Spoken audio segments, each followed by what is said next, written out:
तो मैं आपको बता दूं कि ब्लड ट्रांसफ्यूजन जिस दौरान नहीं हुआ उस दौरान कोई बच्चा मरा नहीं, यही एक इंडिकेशन है कि जीने के रास्ते तो हैं।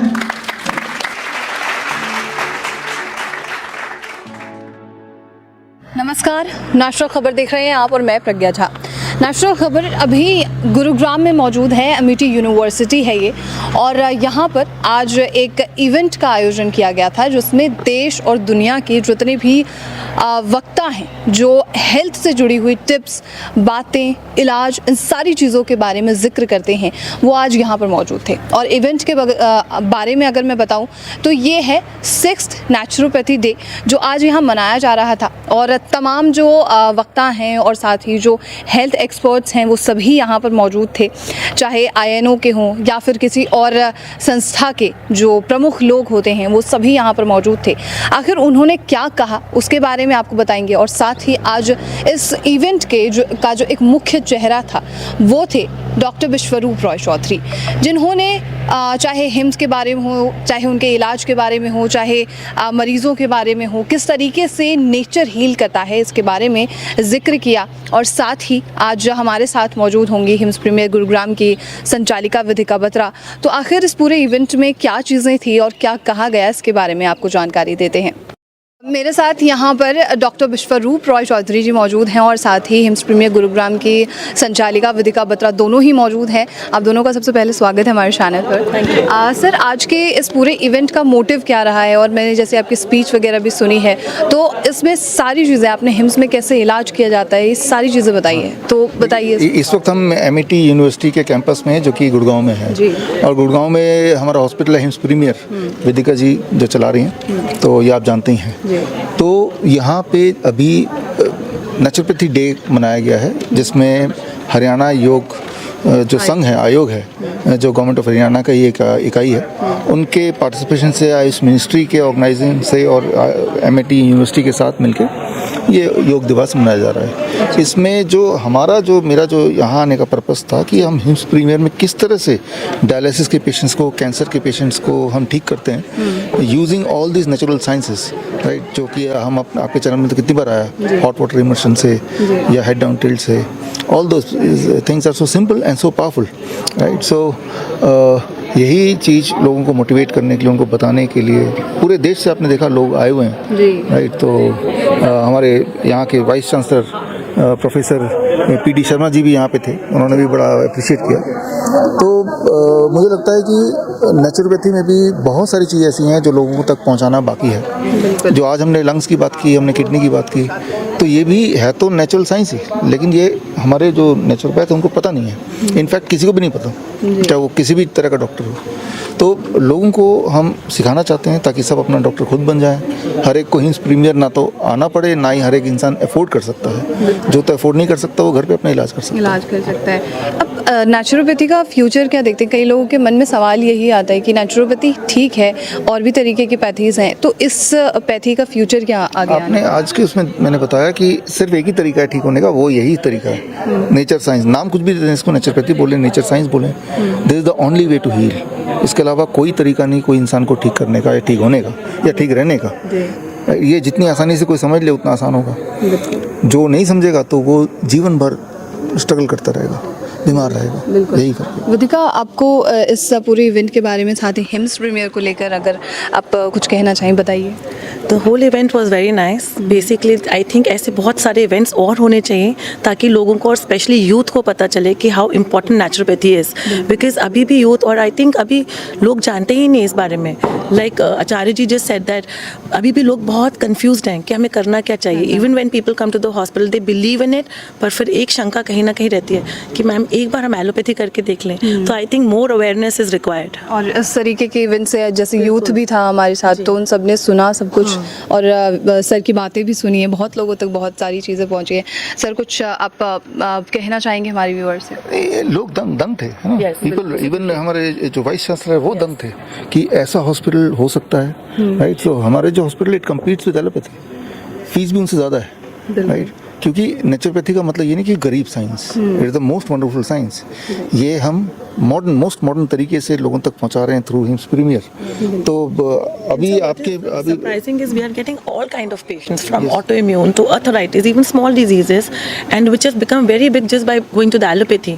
फिर हम शुरू यहाँ से हुई थी and it has become really big, but now they are all getting cured, obviously by service protocols only.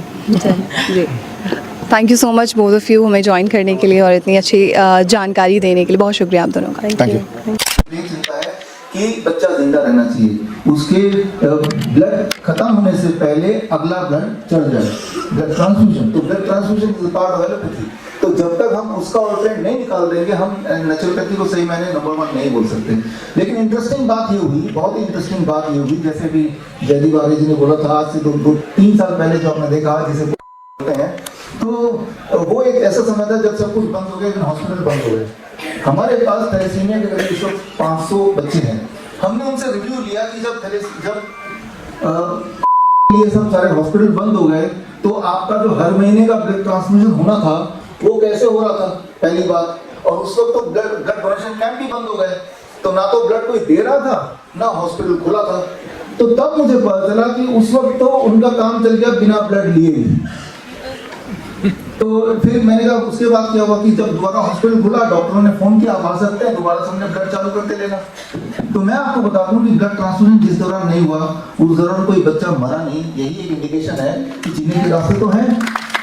तो और उसके बाद वो बच्चे, ऐसे बच्चों को हमने ऑनलाइन जोड़ा और ऐसे बच्चे उस समय के बाद से लेके अब तक पिछले 1 साल में हमने ड्राइव किया। 1 साल से ज़्यादा हो गया, 23 जुलाई लास्ट ईयर में ड्राइव शुरू किया।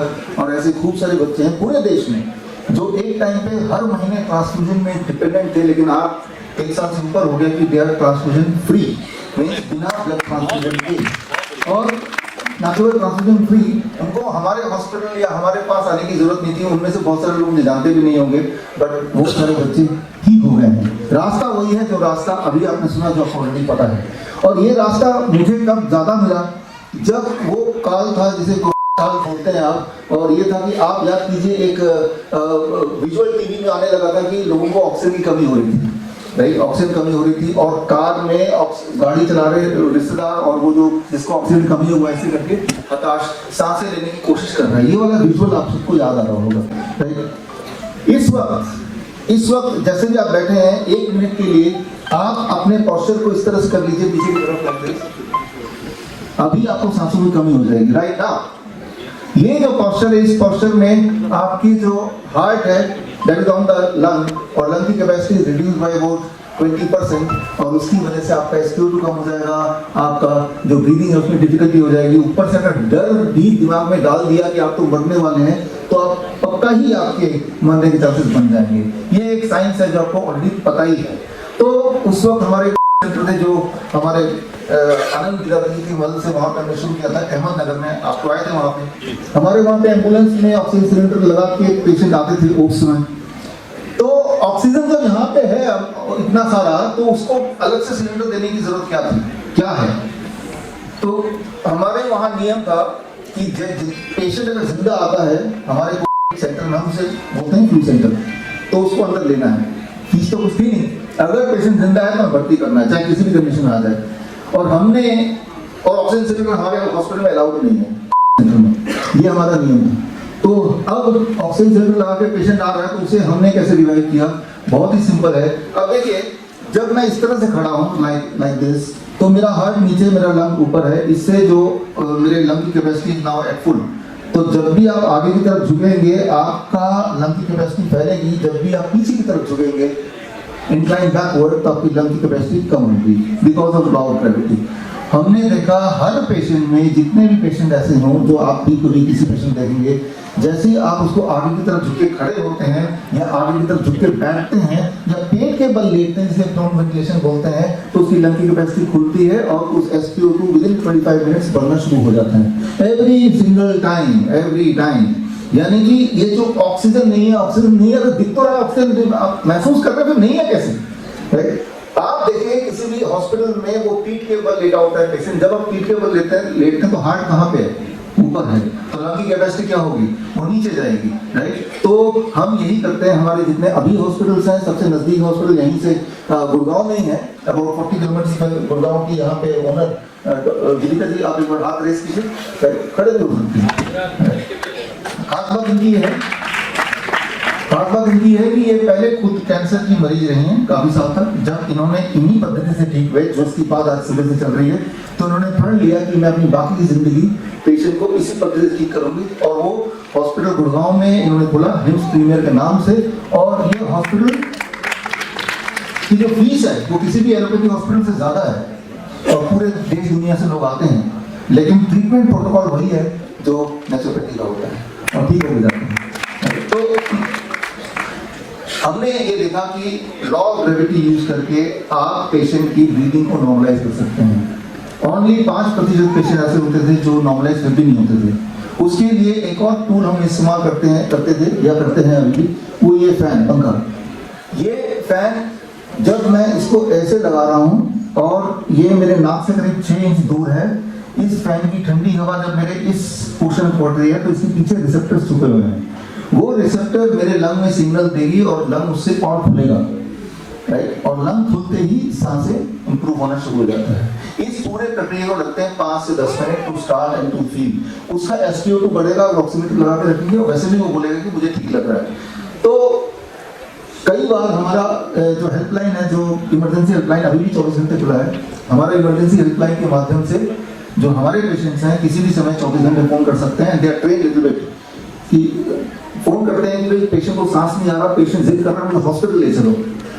पेशेंट को कोई फेथ नहीं हमारे इस तरीके। मैंने कहा चलो हॉस्पिटल ही ले चलो, उसको ऐसे करो गाड़ी के आगे वाले सीट पे बिठा दो और जब हॉस्पिटल नजदीक आने लगे उसको बोलो खिड़की खोले और बाहर झांके कि भाई बाहर हॉस्पिटल कितनी दूर रह गया है।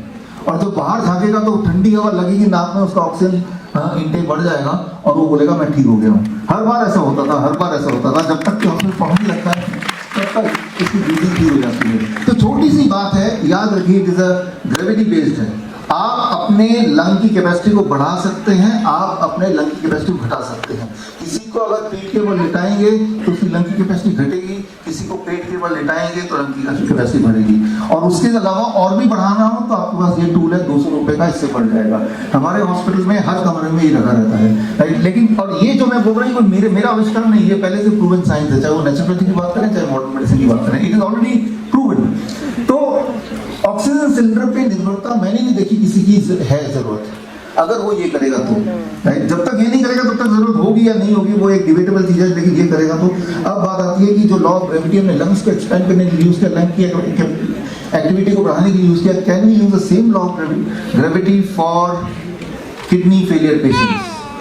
जितने सारे बीमारियों के नाम आप जानते हैं उनमें अगर सबसे दुखदाई, सबसे पेनफुल कोई बीमारी है तो मुझे लगता है क्रॉनिक किडनी डिजीज, जिसमें हफ्ते में 2 बार 3 बार डायलिसिस में जाना पड़ता है। डायलिसिस का सिंपल मतलब ये है कि आपका पूरा 5 लीटर का खून बॉडी से बाहर जाता है, वो फिर प्रोसेस होकर दोबारा बॉडी के अंदर आता है। तो ये 5 लीटर खून का बाहर जाना और दोबारा अंदर आना, आप इमेजिन कर सकते हैं कि कितना पेनफुल है, और जो कि हर दूसरे दिन करना है।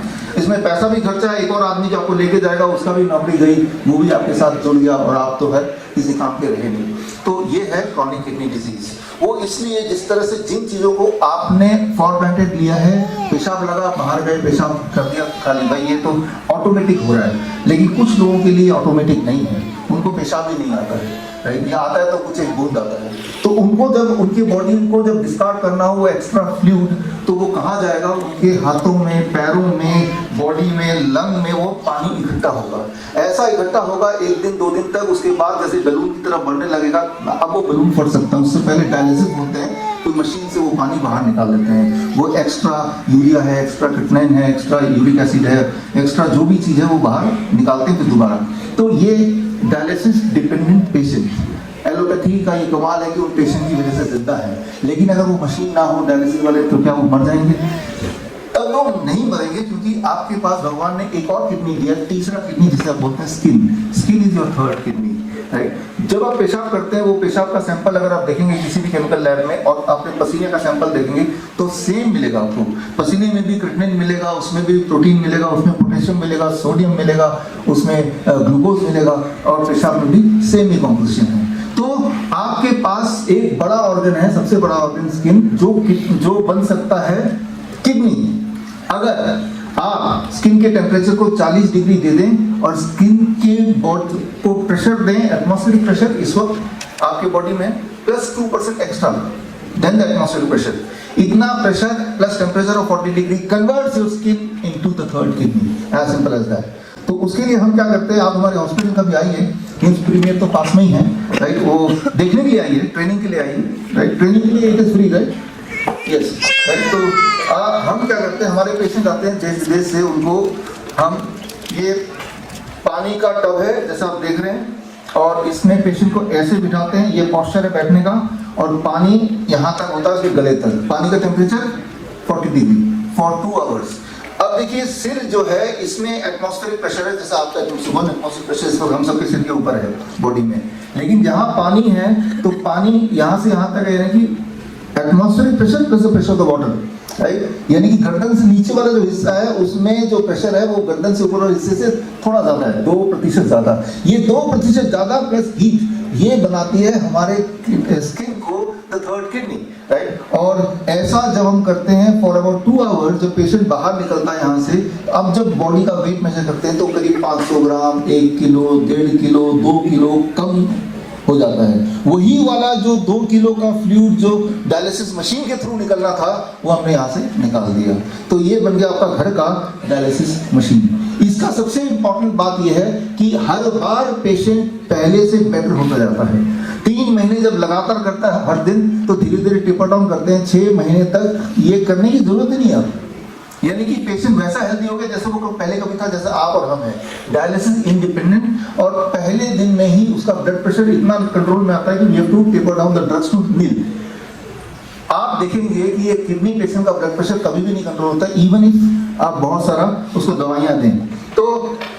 लेकिन कई बार एक आखिरी चीज जो बताऊंगा जिससे मैं खत्म करूंगा वो ये, जब पेशेंट हमें फोन करते हैं कि क्रॉनिक किडनी डिजीज डॉक्टर ने बताया है, अभी बताया है, राइट, अभी तो उसकी डायलिसिस शुरू नहीं हुई है, तो तब हम क्या करते हैं कि जो आप बोल सकते हैं किसी को, ये एक्सपेरिमेंट आप घर पे करके देखिए, आप किसी को खोजिए जो क्रॉनिक किडनी डिजीज का ट्रू पेशेंट हो, और उसको हम बोलते हैं we use the law of gravity. ये चारपाई है, इस चारपाई में यहाँ 3 ईंटें, यहाँ 3 ईंट रख दिया, और चारपाई ऐसे इंक्लाइन हो गया at 10 degree, right, about 1 feet difference. अब पेशेंट को ऐसे लिटाया या कैसे भी लिटाया, जब इस पोस्चर में लेटें, इस चारपाई पे कैसे भी लेटें, तो जो फ्लूइड है बिकॉज ऑफ ग्रेविटी, अभी तो जो मैं खड़ा हूं तो हार्ट फ्लूइड को ऊपर खींच रहा है और ग्रेविटी नीचे खींच रहा है, लेकिन इस वाले केस में हार्ट भी नीचे ही ऊपर ही खींच रहा है नीचे की तरफ, और ग्रेविटी भी नीचे ही खींच रहा है, यानी कि gravity is in support of heart. यहाँ पे जब मैं खड़ा हूँ आप बैठे तो ग्रेविटी और हार्ट के फोर्स के बीच में लड़ाई हो रही है, हार्ट ऊपर खींच रहा है, ग्रेविटी नीचे ताकत लगा रहा है। इस पोर्शन में हार्ट और ग्रेविटी दोनों साथ हो गए, समझिए इसको। जब दोनों पावर को मैंने एक ही डायरेक्शन में कर दिया तो और इस पोस्चर में जब वो पेशेंट 2 घंटे तक लेटा रहता है तो उसका यूरिन जो पास नहीं हो रहा था वो स्विच ऑन हो जाता है, पास होने लगता है, वो बोलेगा बड़ी तेजी से पेशाब आ रहा है। वही वाला पेशेंट जिसको पेशाब आना बंद हो गया था या बहुत कम हो गया था, और आप देखेंगे कि वो जब ये 7 दिन 10 दिन 15 दिन करेगा, जो क्लासिक सिम्टम्स है क्रॉनिक किडनी डिजीज के वो गायब होने लगेंगे। तो मैं ये बोलना चाह रहा हूँ कि भाई ठीक होना आसान है, राइट, और ठीक होने ये साइंटिफिक है, वेरी वेरी साइंटिफिक। तो चाहे वो डायलिसिस डिपेंडेंट पेशेंट हो, चाहे वो इंसुलिन डिपेंडेंट पेशेंट, चाहे ब्लड ट्रांसफ्यूजन डिपेंडेंट पेशेंट हो, या so called oxygen cylinder dependent patient हो, वो उसकी जरूरत नहीं है, लेकिन इनको छुपा के वो ऐसा पेश कर दिया गया है कि उसे लगता है कि एलोपैथी या इसकी वजह से मैं जिंदा हूँ, राइट। अगर वो सब चीजें नहीं होती तो ये ज्यादा प्रचार होता, तो किसी को बीमारी की वजह से, देखो मरना तो हमें सभी को मरना है, लेकिन बीमारी से मर के या हम तड़प के मर के, राइट, वो डेफिनेटली वी डोंट वांट, और वो पॉसिबल है अगर आप रास्ता अपनाएं, नेचुरल साइंस बोलें इसको, नेचुरोपैथी बोलें, नाम कोई भी दे दें, तरीका से देखिए ठीक होने का। जब बॉडी को नेचर से जोड़ेंगे तो ही आप ठीक होंगे। अभी जब आप बैठे तो नेचर से नहीं जुड़े हुए हैं, अभी बाहर जाएंगे जूते उतारेंगे, और जूते उतार के जैसे ही आप जमीन पे पैर रखेंगे, मिट्टी में पैर रखेंगे, वो नेचर से कनेक्ट हो गए, राइट। तो तब आप अगर अपना वोल्टेज चेक करेंगे, या इंजीनियर है कोई इलेक्ट्रिकल इंजीनियर, उनका वोल्ट मीटर होता है, वोल्टेज चेक करेंगे तो योर वोल्टेज विल बी 0। अभी वोल्टेज चेक करेंगे तो voltage will be 0.0243 volt, some voltage, right. तो जैसे ही आप जमीन से टच होते हैं, कनेक्ट होते हैं, अपने पैर को कुदरत से जोड़ते हैं, अपने हाथ को पेट से टच करते हैं, उस वक्त आप वोल्ट मीटर लेके अपना वोल्टेज चेक करेंगे तो that is 0 volt for all of us. और इस वक्त हम में से सब लोग कितने भी हेल्दी क्यों ना हो, अगर वोल्टेज भी चेक करेंगे तो कुछ वोल्टेज सब में आएगा। जब हमारा वोल्टेज 0 रहता है वही वो समय है जब हमारी इम्यूनिटी एट द बेस्ट रहती है, पीक पे रहती है, राइट। Very simple, right. तो अब इसका मतलब क्या ये है कि हमें सड़क में या हमें बाहर ही रहना 24 घंटे नहीं, उसमें भी हम कुछ कर सकते हैं। हम जो करते हैं अपने हॉस्पिटल में, आप आगे देखिएगा या आप घर पे कीजिएगा, एक कॉपर का तार लीजिए, कॉपर का तार लेके एक छोर आपने पकड़ लिया और एक छोर सीधे बाहर गया और उसको एक बाहर जहां भी जमीन है 1 मीटर 1 फीट नीचे गाड़ दिया उसको। तो आपने जब कॉपर को पकड़ा, अब वोल्टेज चेक करेंगे अंदर ही, तो आपका वोल्टेज कितना आएगा? 0 वोल्टेज। यानी कि जिस तरह से आप अपने इक्विपमेंट को, इलेक्ट्रिकल इक्विपमेंट को अर्थिंग करते हैं, क्योंकि आपको पता है उससे उसकी आयु बढ़ती है। आपका बॉडी भी तो एक इलेक्ट्रिकल इक्विपमेंट है, वेद प्रकाश जी ने बताया था, राइट। ये भी तो एक इलेक्ट्रिकल इक्विपमेंट है। अपने बॉडी की आयु बढ़ाने के लिए get connect with the earth directly, यही तो नेचुरोपैथी है, राइट। तो हमने अपने बेड को ऐसा बना दिया, बिस्तर में हमने तारे पिरो दिए ताकि तार से हमारा बॉडी टच होता रहे जब हम रात को सोएं, और उसी तार का एक छोर बाहर लगा दिया। यही हम अपने हॉस्पिटल में करते हैं, राइट। लेकिन कई बार मैंने देखा है, द लास्ट 1 मिनट, कि कई बार मैंने ये देखा है कि कोई भी चीज बहुत सिंपल हो तो लोगों को लगता है ये नहीं हो सकता, ये काम नहीं करेगा। कोई भी चीज जब महंगा दिखे, राइट, तो लगता है ये काम करेगा। तो आप हमारे हिम्स ग्रुप ऑफ हॉस्पिटल में कभी आएंगे तो वो एक बहुत बड़ा 5 स्टार रिजॉर्ट दिखेगा। वो जान मजबूरी है हमारी, क्योंकि लोगों का माइंडसेट वो है, राइट। जैसे अभी आपने बताया गाने में मिट्टी, पट्टी, धूप, हवा, हर रोग की ये दवा, सारा कुछ तो बता दिया, इतना सिंपल है। लेकिन सिंपल चीजों को लोग पसंद नहीं करते, प्रॉब्लम ही लोगों की ये है। घुमा फिरा के कॉम्प्लिकेट कर दो तो ही उसे पसंद करते हैं। तो यही हम करते हैं अपने हॉस्पिटल्स में। और आखिर में मैं जो भी मैंने बोला है उसके सबूत मैं साथ में लाया हूँ। उस किताबों की एक कॉपी मैं नीचे आके दूंगा और उसके साथ ही कंक्लूडिंग एंड उसके बाद आप में से जो लोगों को हमारी विदिका जी से मिलना है वो बाद में मिल सकते हैं, क्योंकि वो कैंसर पेशेंट रही हैं, नाउ शी इज क्योर्ड। और मुझे लगता है कि आप में से बहुत लोग इन्हीं की तरह आगे बढ़ेंगे, अपने आप को ठीक करेंगे वाइस चांसलर जी की तरह, और फिर उसको लेके आगे बढ़ेंगे। ऑल द बेस्ट, धन्यवाद, थैंक यू। धन्यवाद डॉक्टर किशोर साहब के लिए।